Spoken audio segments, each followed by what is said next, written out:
नमस्कार। Super India news TV में आपका स्वागत है। मैं हूं राजेश आर्य। आइए देखते हैं आज का विशेष समाचार। समाज को झकझोरने वाली घटना, श्रद्धा की बर्बरता से हत्या पर समाज को चेतना होगा, अन्यथा न जाने कितनी लड़कियां इसी तरह मारी जाती रहेंगी। देश की राजधानी दिल्ली में मुंबई की श्रद्धा वालकर की उसके लिव एंड पार्टनर आफताब अमीन पूनावाला द्वारा खौफनाक तरीके से हत्या ने अनेक गंभीर प्रश्नों को खड़ा कर दिया है। इन प्रश्नों के साथ लव जिहाद की भी चर्चा नए सिरे से होने लगी है। देश भर में लोगों का आक्रोश भी देखने को मिल रहा है। इस आक्रोश की संकीर्णता करार करने वाले यह तर्क दे सकते हैं कि ऐसी घटना स्वधर्मी से प्रेम संबंध रखने पर भी तो घटित हो सकती थी। यकीनन ऐसा हो सकता था, परंतु इस आक्रोश के पीछे कुछ ऐसे तथ्यात्मक कारण हैं जिन पर विचार करना अवश्य भावी हो जाता है। प्रश्न यह है कि बीते एक दशक में ऐसी लड़कियों की संख्या में बढ़ोतरी क्यों हुई जिन्होंने मुस्लिम समुदाय के लड़कों से विवाह किया, और या जो तो मारी गई या मतांतरण के लिए विवश हुई अथवा उनकी जिंदगी तबाह हो गई। प्रेम और विवाह एक नितांत निजी मामला है। इस पर किसी को विरोध करने का अधिकार नहीं है, परंतु उस स्थिति में नहीं जब उसका अप्रत्यक्ष रूप से संबंध मतांतरण से हो। आमतौर पर यह तर्क दिया जाता है कि प्रेम जाति और समुदाय के बंधन को स्वीकार नहीं करता, या फिर लड़कियां भावुक, कोमल और संवेदनशील होती हैं और सहजता से प्रेम बंधन के प्रति विश्वास तक रखकर अन्य जाति पंथ के युवा से विवाह करने के लिए नहीं हिचकती। मगर यह सत्य है तो फिर यह भाव और समर्पण मुस्लिम समुदाय की लड़कियों में अधिकांशतः विलुप्त क्यों मिलता है? जिस प्रेम के बलबूते लड़कियां इस विश्वास के साथ और अंतर धार्मिक विवाह करती हैं कि विवाह के बाद उनकी धार्मिक आस्था का संरक्षण उनके जीवन साथी द्वारा किया जाएगा, यह विश्वास अधिकांश मामलों में ढह क्यों जाता है?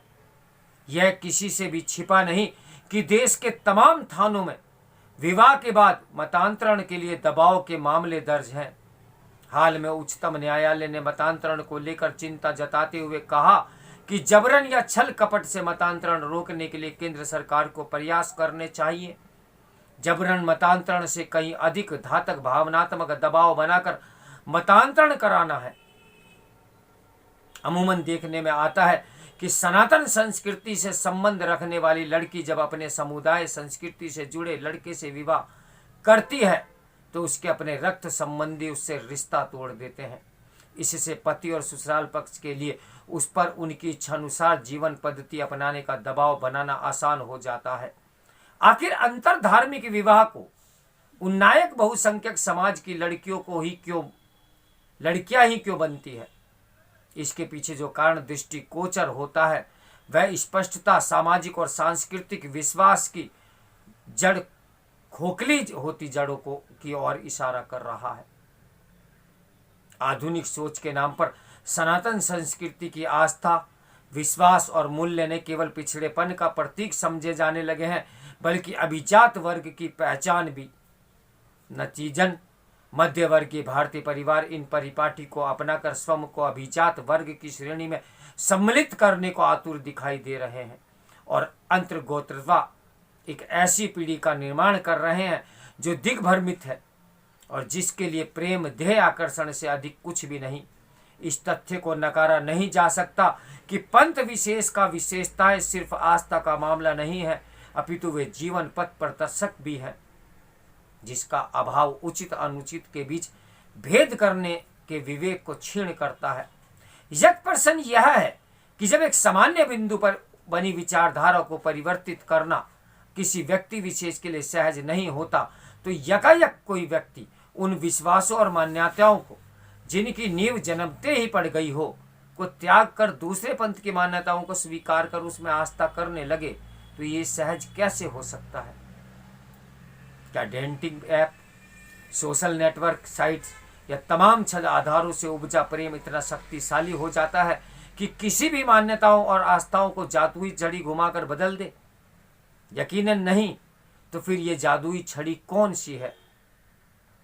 देहिक आकर्षण में लिपटा प्रेम का सम्मोहन जाल मन और मस्तिष्क को कुंद कर सोचने समझने की शक्ति को खत्म कर देता है, और यह स्थिति श्रद्धा जैसी अनेक लड़कियों को मृत्यु के द्वार पर लाकर खड़ा कर देती है।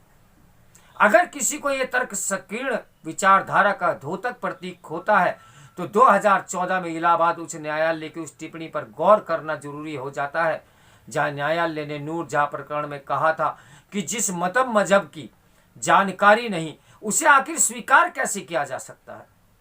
उच्च न्यायालय ने यह भी कहा था कि मतांतरण का आशय धर्म की प्रत्येक व्यवस्था एवं सिद्धांतों को अपनाया जाना है। प्रेम की स्वरूक्ति विरोध का विषय नहीं है। विरोध का आधार प्रेम की आड़ में छिपे मतांतरण की मंशा की है।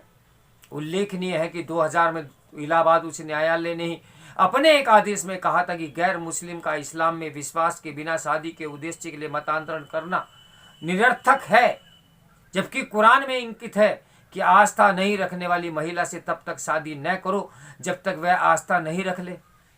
क्या आस्था मशीनी प्रक्रिया है जो किसी के संसर्ग में आते ही परिवर्तित हो जाए? बावजूद इसके अगर ऐसी घटनाएं निरंतर घटित हो रही हैं तो इसके गहरे निहितार्थ हैं। ऐसी घटनाओं पर समाज को चेतना होगा, अन्यथा न जाने कितनी लड़कियां श्रद्धा वालकर की तरह वहशी तरीके से मारी जाती रहेंगी, और समाज में इसका क्या संदेश जाएगा। तो मेरे साथ बने रहिए सुपर इंडिया न्यूज़ टीवी के ब्रेकिंग न्यूज के लिए। नमस्कार, मैं हूं राजेश आर्या।